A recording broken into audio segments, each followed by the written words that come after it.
사랑하는 교우 여러분, 오늘은 사순절 둘째 주일입니다.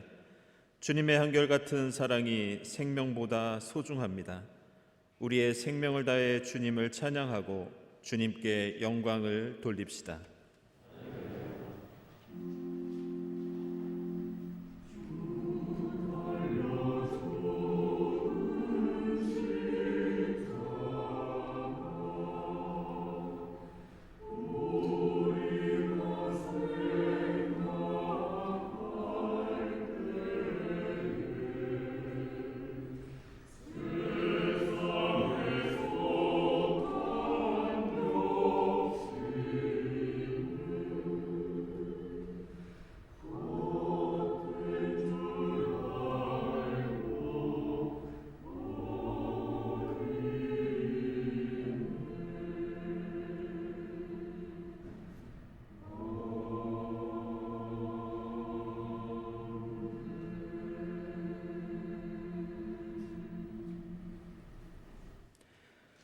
주님이 나의 빛, 나의 구원이신데 내가 누구를 두려워하랴. 주님이 내 생명의 피난처이신데 내가 누구를 무서워하랴.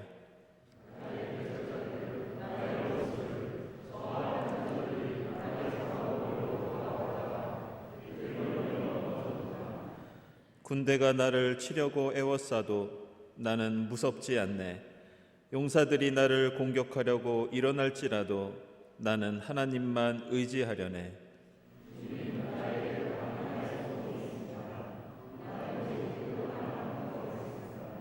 그것은 한평생 주님의 집에 살면서 주님의 자비로운 모습을 보는 것과 성전에서 주님과 의논하면서 살아가는 것입니다.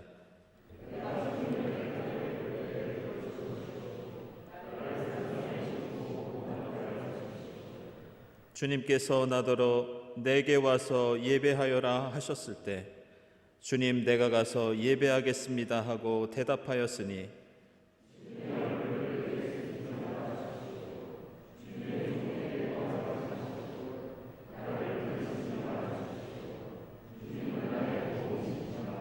아멘.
크신 능력으로 우리를 구원해 주시는 주님의 사랑을 의지하여 우리의 모든 죄를 회개합시다.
크신 사랑으로 백성들의 죄를 용서해 주시는 하나님의 사랑에 의지하여 우리 모두의 죄가 용서받았음을 선언합니다.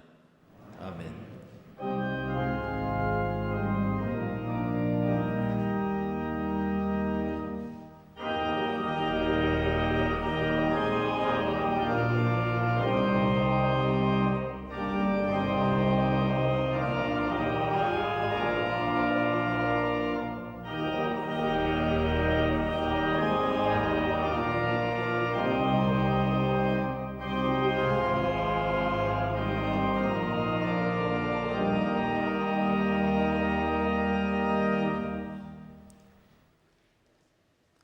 구약의 말씀 창세기 15장 1절에서 11절입니다. 이런 일들이 일어난 뒤에 주님께서 환상 가운데 아브라함에게 말씀하셨다. 아브라함아, 두려워하지 말아라. 나는 너의 방패다. 네가 받을 보상이 매우 크다. 아브라함이 여쭈었다. 주 나의 하나님, 주님께서는 저에게 무엇을 주시렵니까? 저에게는 자식이 아직 없습니다. 저의 재산을 상속받을 자식이라고는 다마스쿠스 여석 엘리에셀 뿐입니다. 주님께서 저에게 자식을 주지 않으셨으니 이제 저희 집에 있는 이 종이 저의 상속자가 될 것입니다. 아브라함이 이렇게 말씀드리니 주님께서 그에게 말씀하셨다.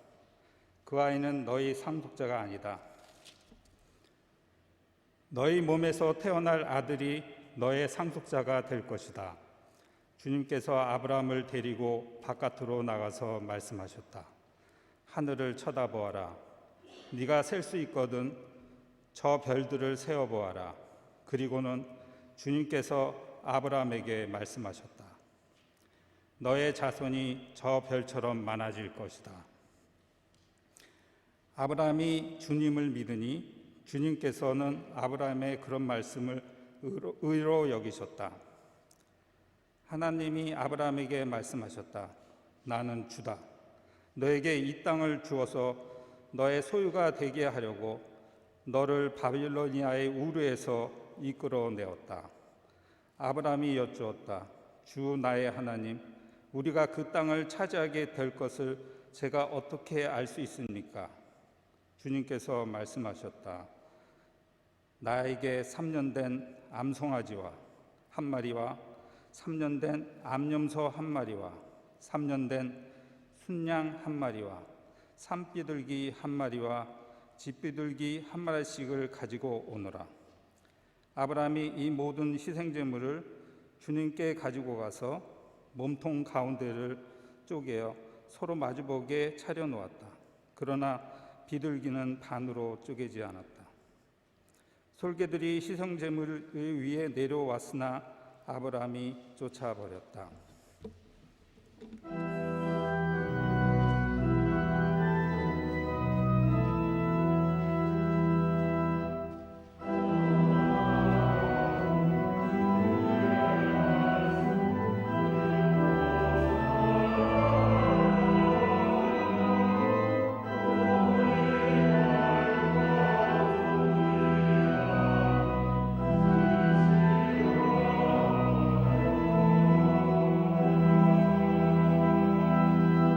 서신의 말씀 빌립보서 3장 17절부터 4장 1절까지입니다. 형제자매 여러분, 다 함께 나를 본받으십시오. 여러분이 우리를 본보기로 삼은 것과 같이 우리를 본받아서 사는 사람들을 눈여겨보십시오. 내가 여러분에게 여러 번 말하였고 지금도 눈물을 흘리면서 말하지만 그리스도의 십자가의 원수로 살아가는 사람이 많이 있습니다. 그들의 마지막은 멸망입니다. 그들은 배를 자기네의 하나님으로 삼고 자기네의 수치를 영광으로 삼고 땅의 것만을 생각합니다. 그러나 우리의 시민권은 하늘에 있습니다. 그곳으로부터 우리는 구주로 오실 주 예수 그리스도를 기다리고 있습니다. 그분은 만물을 복종시킬 수 있는 권능으로 우리의 비천한 몸을 변화시키셔서 자기의 영광스러운 몸과 같은 모습이 되게 하실 것입니다. 그러므로 사랑하고 사모하는 나의 형제자매 여러분, 나의 기쁨이요 나의 면류가 아닌 사랑하는 여러분, 이와 같이 주님 안에 굳건히 서 계십시오. 아멘.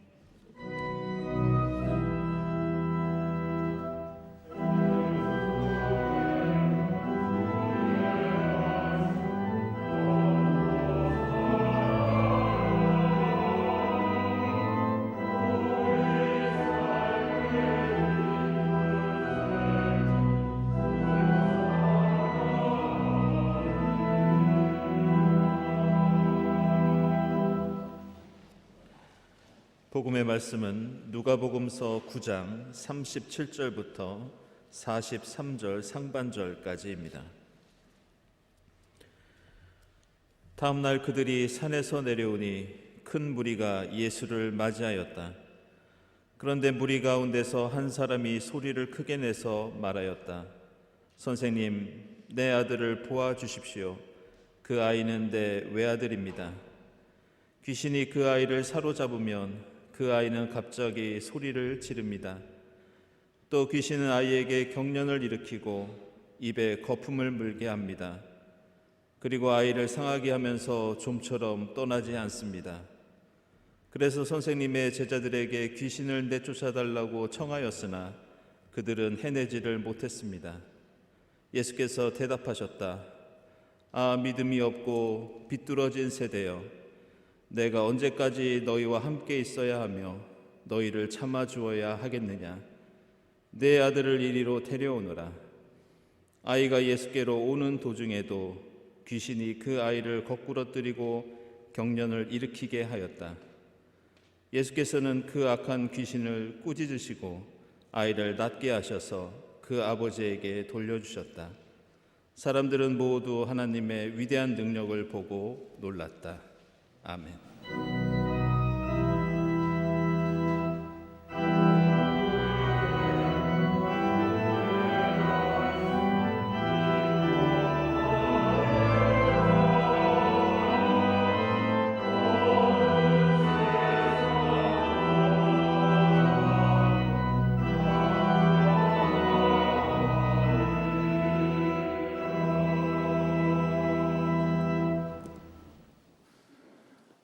친교와 소식 시간입니다. 오늘은 사순절 둘째 주일입니다.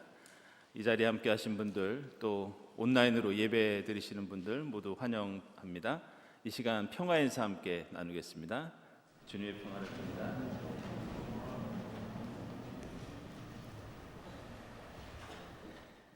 네, 교우 소식입니다. 우리 이정석 집사님, 최용혁 권사님 아드님 되시는 이철균 집사님, 인하대학교 연구혁신본부장 겸 대학원장으로 취임하셨습니다. 축하드립니다. 경청 세교 환영회가 오늘 오후 3시에 경동 갤러리 카페에서 있겠습니다. 네, 경동 회보 109호 원고를 모집합니다. 4월 2일까지 아래 분량으로 제출해 주시고요. 내용과 형식은 자유입니다. 그래서 교회 메일이나 또 위원장 되신 우리 곽인선 집사님께 문의해 주시고 또 제출해 주시면 되겠습니다. 부활절 세례 견신내 아기 세례 교육 및 문답 일정 나와 있습니다. 아기 세례 부모 교육은 다음 주일 오후 10시 40분 여신도실에서 있고요. 또 세례 및 견신내 교육은 27일 4월 3일 오전 10시 40분 역시 여신도실에서 있겠습니다. 문답은 4월 10일에 진행하도록 하겠습니다.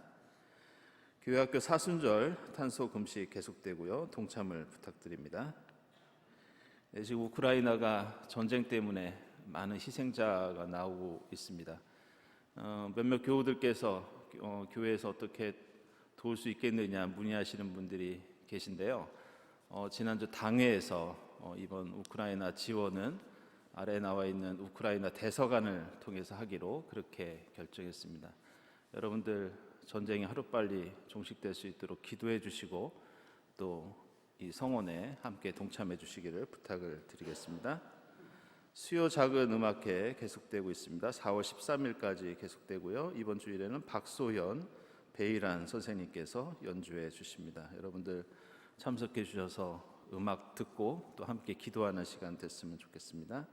다음 주일 예배위원, 3월 안내위원 감사드립니다. 기도드리겠습니다.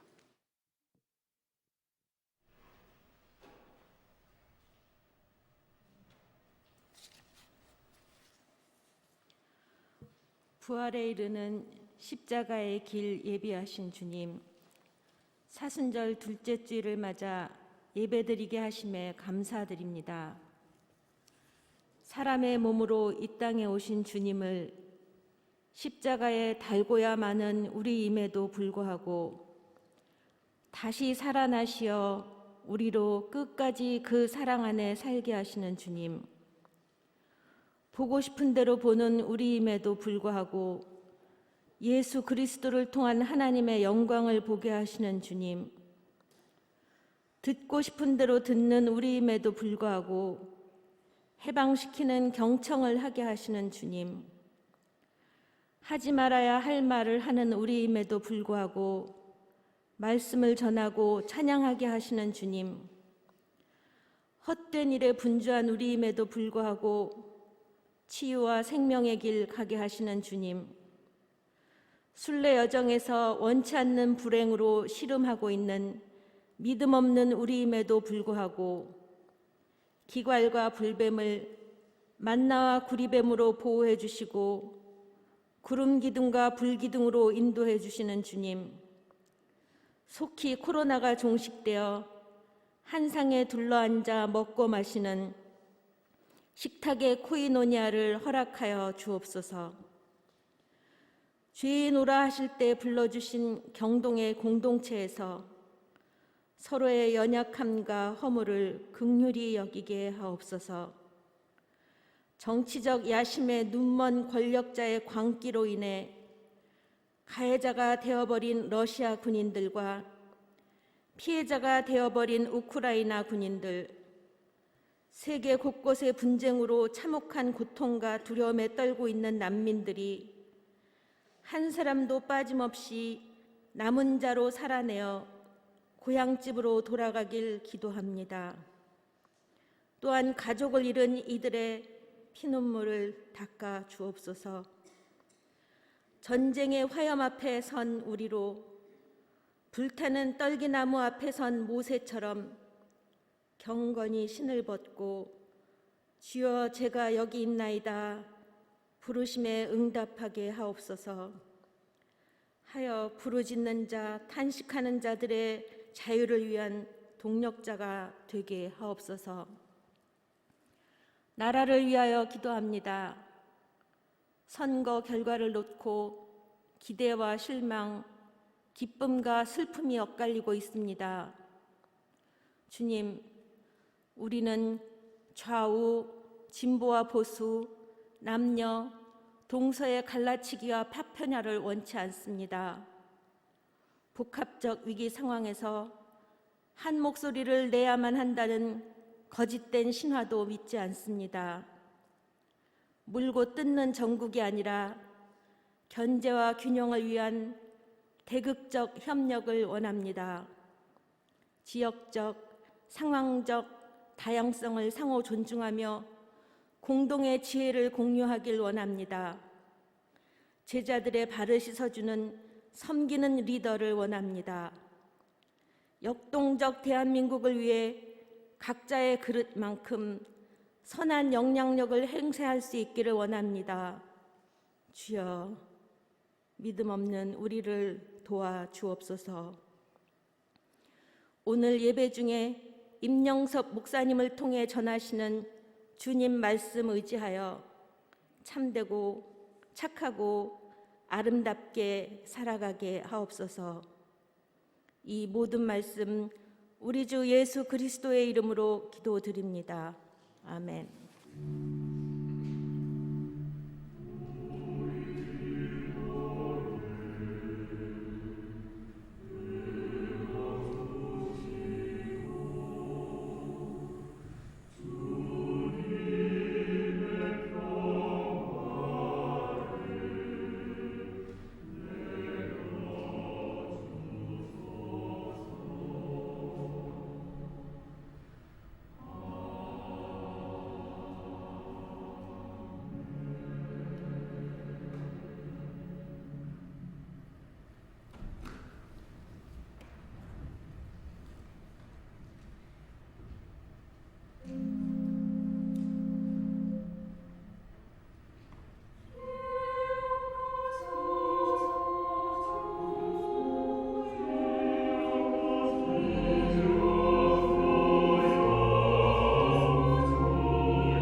성가대 귀한 찬양 감사드립니다.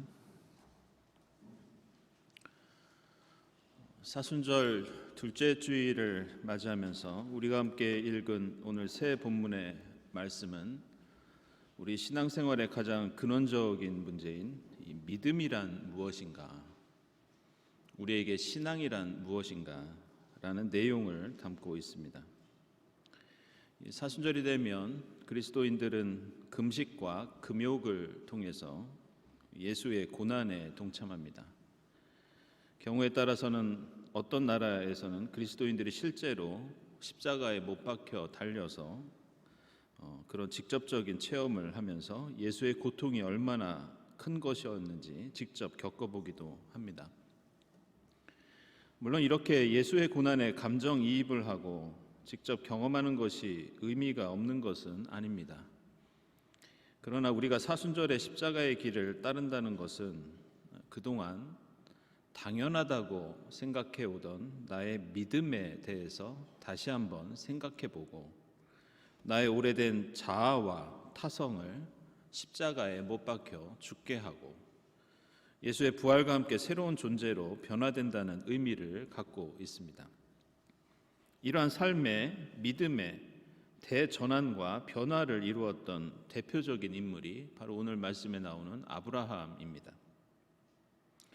그는 유대교와 기독교 그리고 이슬람교에서 믿음의 조상으로 존경받는 이 믿음에 관한 한 성경에서 가장 중요한 인물이기도 합니다. 이 창세기는 그 우주와 만물의 기원, 그리고 인류의 기원, 죄의 기원, 이 세상과 우리 삶의 중요한 문제들이 어떻게 생기게 되었는지 여러 가지 기원들에 대해서 말씀하고 있습니다.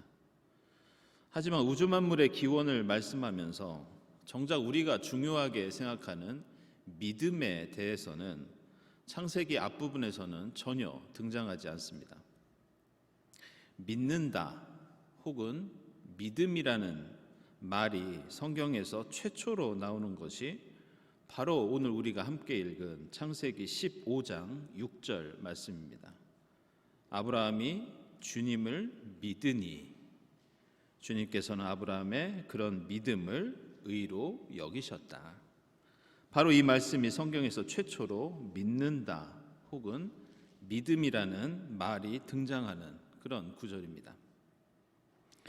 믿음이라는 말이 창세기 15장에 이르러서야 등장하는 이유는 창세기에 묘사된 아브라함 이전의 인간 세상이 불신앙으로 죄악으로 가득한 세상이었기 때문이었습니다.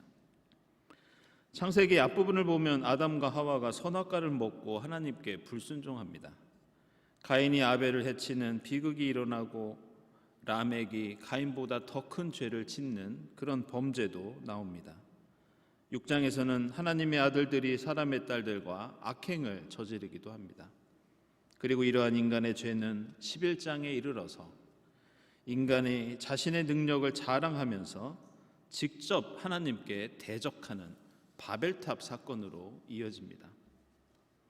이처럼 아브라함 이전에는 믿음을 언급할 틈이 없을 정도로 인간의 생각과 행위가 불순종과 죄악과 악행으로 가득 찬 세상이었습니다. 그래서 창세기 12장에서 하나님께서 아브라함을 세우시고 아브라함을 부르신 그 사건은 더 이상 인간의 역사를 방치할 수 없어서 취하신 하나님의 특단의 조치라는 그런 의미를 갖고 있습니다. 그대로 두면 언젠가는 스스로 무너질 수밖에 없는 인간 역사에서 하나님께서 직접 개입하심으로써 새로운 구원 역사를 이루시겠다는 하나님의 그 의지가 바로 이 믿음의 조상 아브라함이라는 인물을 역사 속에 등장시킨 계기였습니다. 따라서 하나님께서 아브라함을 부르신 사건은 이러한 하나님의 구원 역사라는 커다란 틀에서 보아야 제대로 이해할 수 있습니다. 먼저 아브라함은 75세 나이에 하나님께 부름을 받았습니다. 그런데 그 부르심은 인간의 생각으로 볼 때에는 너무 무모한 것이었습니다. 창세기 12장 1절을 보면 너는 내가 살고 있는 땅과 내가 난 곳과 너의 아버지의 집을 떠나서 내가 보여주는 땅으로 가거라. 이렇게 명령하십니다. 고대 사회에서 자신의 고향을 떠나고 친족과 아버지의 집을 떠난다는 것은 생명을 담보로 하는 엄청난 모험이었습니다. 당시에는 친족들끼리 모여 살면서 노동력을 공유하면서 농사를 지어야 했고, 위험한 일이 있으면 서로 도와가면서 이겨내야 하는 그런 시대와 그런 사회였습니다. 그런데 하나님께서는 아브라함에게 너가 의존하는 삶의 모든 터전을 버리고 떠나라고 말씀하십니다. 게다가 아브라함은 75살이라는 나이에, 그것도 성경을 보면 하나님께서 구체적으로 어디로 가라고 하시는지 그 목적지를 제대로 알려주지 않으십니다. 하나님께서 그에게 모든 것을 버리고 어딘지도 모르는 곳을 향해 떠나라고 명령하실 때 아브라함은 그저 순종하고 그 길을 갑니다. 하나님께서 이렇게 무모할 정도로 아브라함을 본토 친척 아버지의 집을 떠나 알 수 없는 곳으로 이끄신 것은 그가 살던 메소포타미아 땅이 바로 인간이 첨단 문명을 자랑하던 교만의 도성, 바로 바벨탑의 땅이었기 때문입니다. 그것이 바로 선악과의 고장이었고, 가인과 람에게 땅이었고, 네피림의 자손들이 살던 곳이었기 때문에 하나님께서는 아브라함으로 하여금 그것을 떠나 새로운 역사를 쓰라고 말씀하십니다. 그래서 하나님께서는 아브라함으로 하여금 그 땅을 떠나게 하실 뿐만 아니라 이제는 새로운 방식으로 세상을 바라보고 새로운 방법으로 세상을 살도록 요청하십니다. 오늘 본문에서 5절을 보면 하나님께서는 아브라함에게 새로운 미래에 대한 약속을 알려주시기 위해서 아브라함이 머물고 있는 그 집 안이 아니라 그를 바깥으로 데리고 나가십니다. 아브라함을 메소포타미아에서 떠나게 하신 것처럼 자신의 경험과 지식에 갇혀있는 좁은 세계로부터 나오게 하십니다. 그리고 다시 5절을 보면 이번에는 하늘을 쳐다보아라. 내가 셀 수 있거든 저 별들을 세어보아라. 이렇게 그의 시선을 하늘을 향하게 하십니다. 그동안 아브라함은 땅만 보면서 살았던 사람이었습니다. 그가 살았던 도성은 화려한 건축물들과 높은 성벽과 온갖 기술이 집약된 인간의 문명으로 가득 찬 땅이었습니다. 아브라함을 그 도성에서 떠나게 하신 하나님은 이제 아브라함을 다시 한번 집에서 바깥으로 데리고 나오셔서 땅이 아니라 하늘을 보게 하십니다. 도시의 화려한 불빛이 아니라 하늘의 별을 보게 하시고, 인간의 계획과 욕망이 아니라 하나님의 뜻과 언약을 깨닫게 하십니다. 따라서 오늘 창세기 본문에 나오는 이러한 아브라함의 믿음은 단순히 어떤 사실에 대한 심리적인 확신을 가리키지 않습니다. 창세기 15장에 최초로 등장하는 이 믿음은 이전에 머물던 나의 세계를 떠나 새로운 하나님의 세계, 새로운 하나님의 가치와 삶을 향해 조금씩이라도 나아가는 것이 믿음이라고 우리에게 가르쳐 줍니다. 우리는 무엇인가 의심을 하는 것이 믿음의 반대라고 생각하지만 성경은 그렇지 않습니다. 오늘 본문에서 2절과 3절에서 그리고 8절에서도 그리고 창세기 16장, 17장 계속 이어지는 이야기 속에서도 아브라함은 자기가 가는 길에 대해서 확신하지 못할 때가 있었고, 과연 자신에게 자손이 생기고 과연 내가 땅을 얻을 수 있는지 의심할 때가 많이 있었습니다.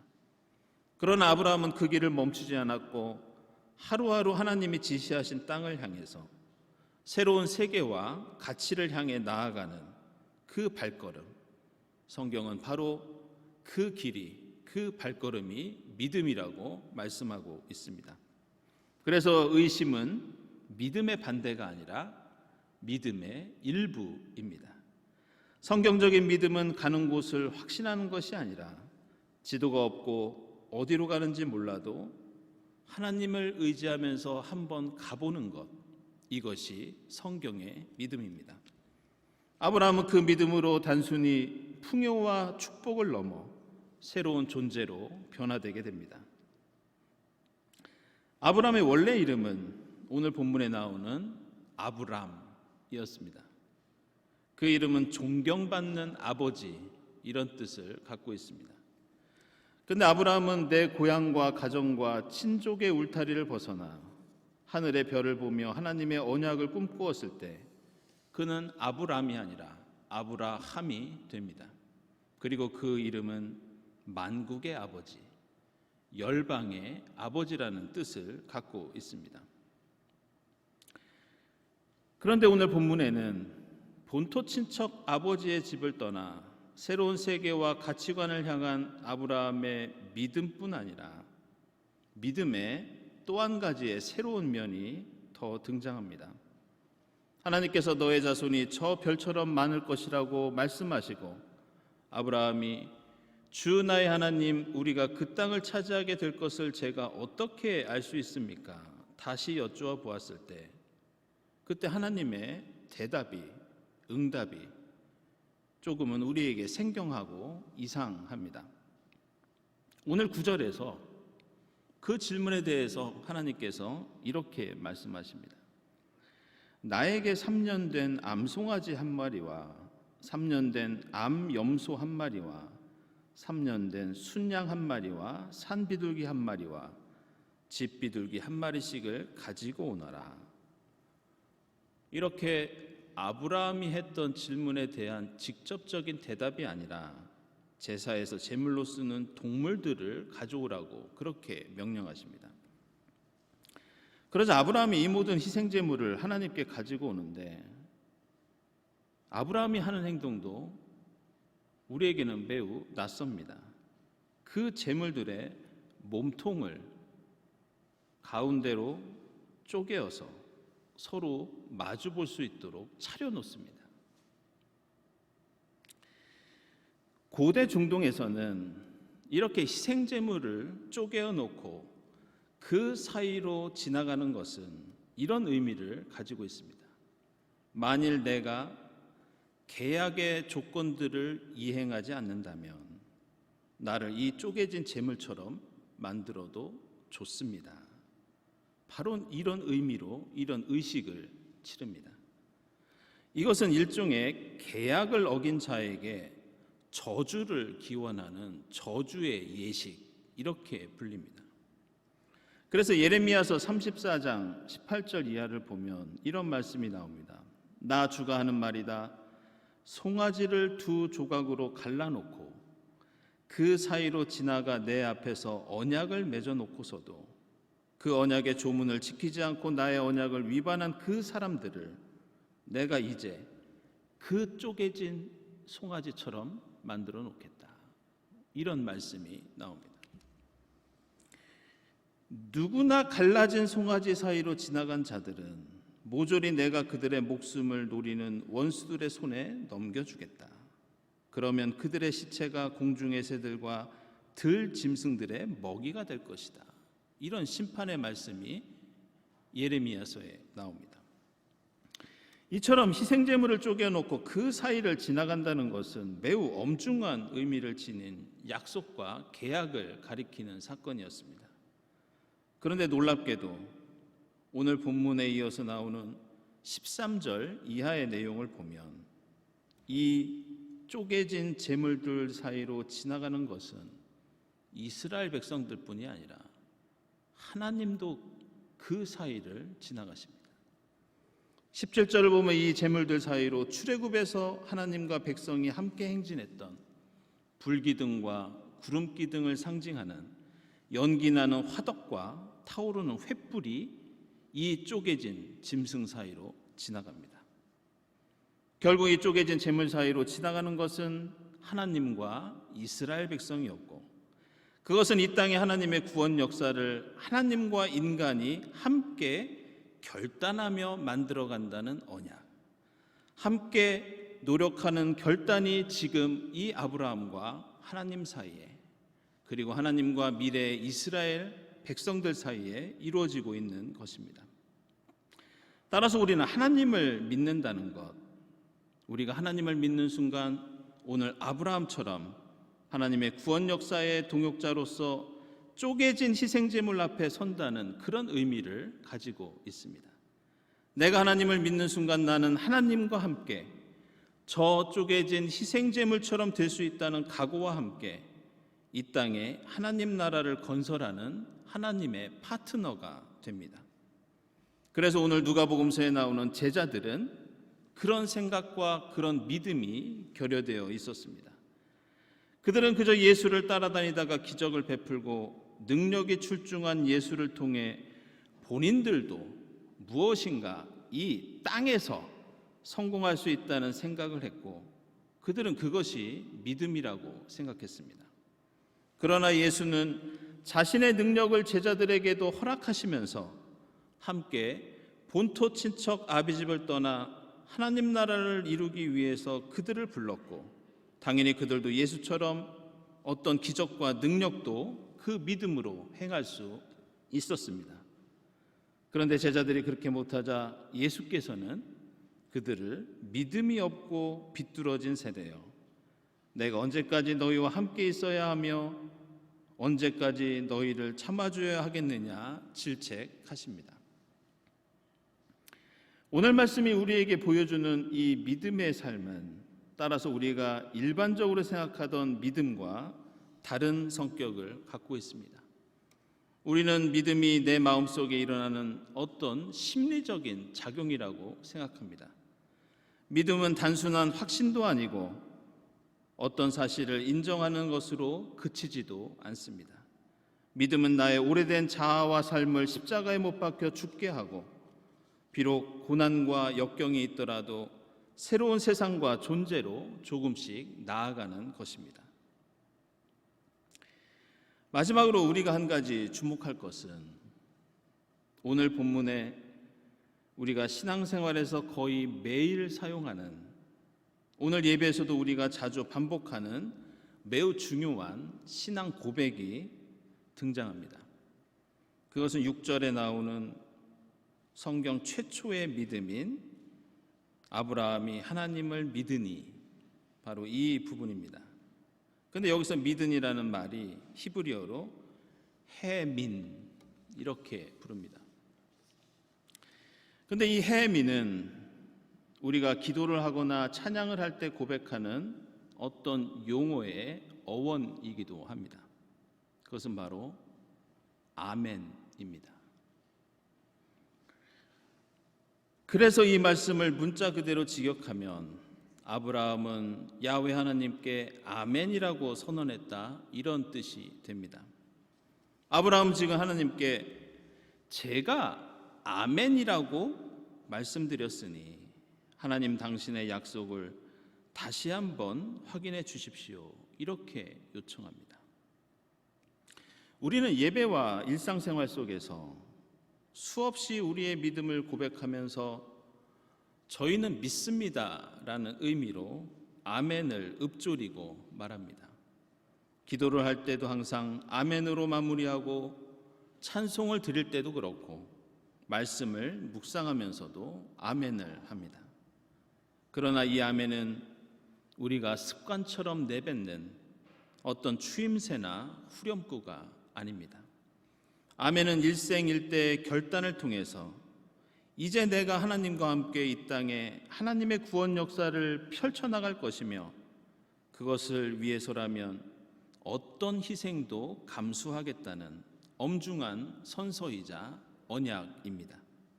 그리고 우리가 그 아멘을 입으로 고백하는 순간 오늘 말씀처럼 하나님께서는 희생 제물을 쪼개어 놓고 하나님께서 먼저 그 사이를 지나가십니다. 하나님께서 먼저 십자가 죽음을 선언하십니다.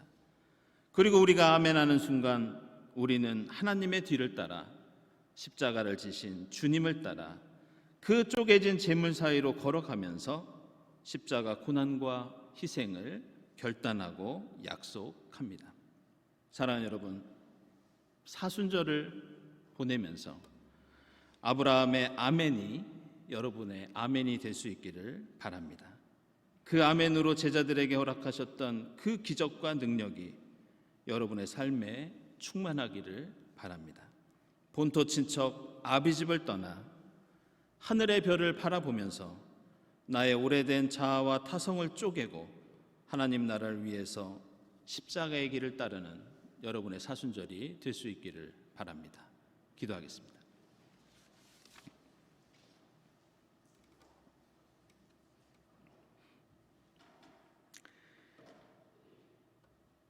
하나님, 이 사순절 아브라함의 그 믿음을 저희에게도 허락해 주시옵소서. 저희가 아멘 할 때마다 땅이 아니라 하늘을 바라보게 하시고 주님과 함께 이 땅에 주님 나라 이루기 위해 십자가의 삶을 결단하는 저희가 되게 하옵소서. 예수 그리스도의 이름으로 기도드리옵나이다. 아멘.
하나님 감사합니다.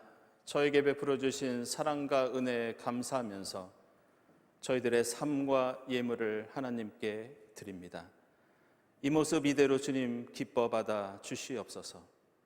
예물이 쓰이는 곳에 하나님 영광 드러나게 하시고 쓰임 받는 곳에 주님의 사랑과 은혜가 전파되게 하옵소서. 예물을 바치는 손길들을 기억해 주시고 하나님의 합당하신 방식대로 하늘의 복을 내려 주시옵소서. 감사드리며 예수 그리스도의 이름으로 기도드리옵나이다. 아멘.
하나님 감사합니다.